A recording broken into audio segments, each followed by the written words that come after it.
Shalom Ubracha, nous poursuivons avec la 6e Mishnah du premier Pérec. La Mishnah nous dit Val Zadon Tumat Mikdash Vekodashav.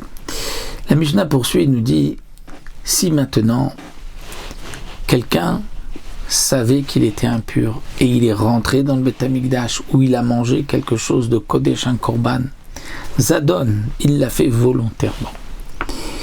Puisqu'il l'a fait volontairement, est-ce qu'il y aura une kapara pour sa faute? Eh bien, la Mishnah nous dit oui. Sa'ir anase bifni v'yomakpurim chaprim. Le bouc qui était fait à l'intérieur, c'est dont on aspergeait le sang le jour de Kippour, à l'intérieur du Kodesh HaKodashim, dans le Echal, et le jour de Kippour, pardonner ses fautes. Puisque c'est marqué que Kippour pardonnait ou mi pish ehem les kol chatotam, et pécha, c'est même lorsqu'on a fauté volontairement.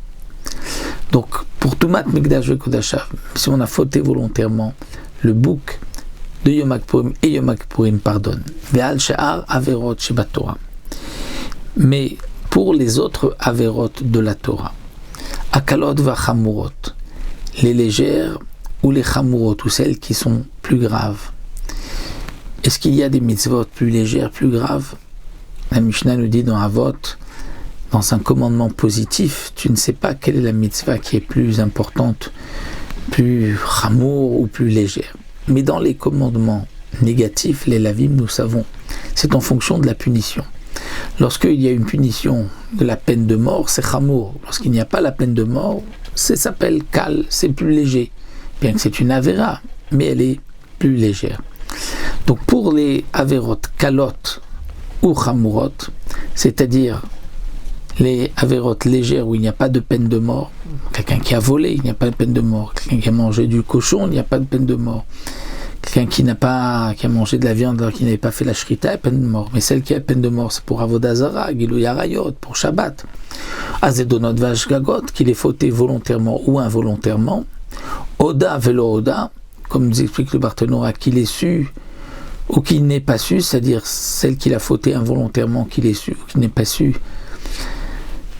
qu'il avait eu un doute, donc est-ce que c'était un morceau de graisse ou pas, ou assez velota assez, ou un commandement positif ou un commandement négatif, alors nous avons la kapara du bouc, c'est un mishtaler qui a été jeté de la falaise.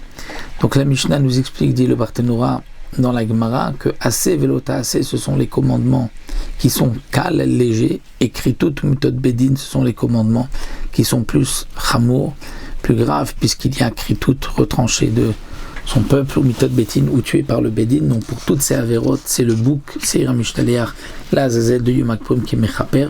Donc pour toutes les autres avérotes, légères ou chamurot, volontairement ou involontairement, qui est su, qui n'est pas su, c'est le bouc de Yom Kippour qui pardonne toutes ses fautes. Donc nous avons vu qu'il y avait les korbanot seir, Khatat, Echat, on a porté Rosh Chodesh pendant les fêtes, Yom Kippourim, à l'extérieur, à l'intérieur, ça c'était pour Tumat Mikdash Vekodashav. Et nous avons vu que pour toutes les autres avérotes, c'était le bouc qui était jeté de la falaise, Seir la Zazel, qui pardonnait.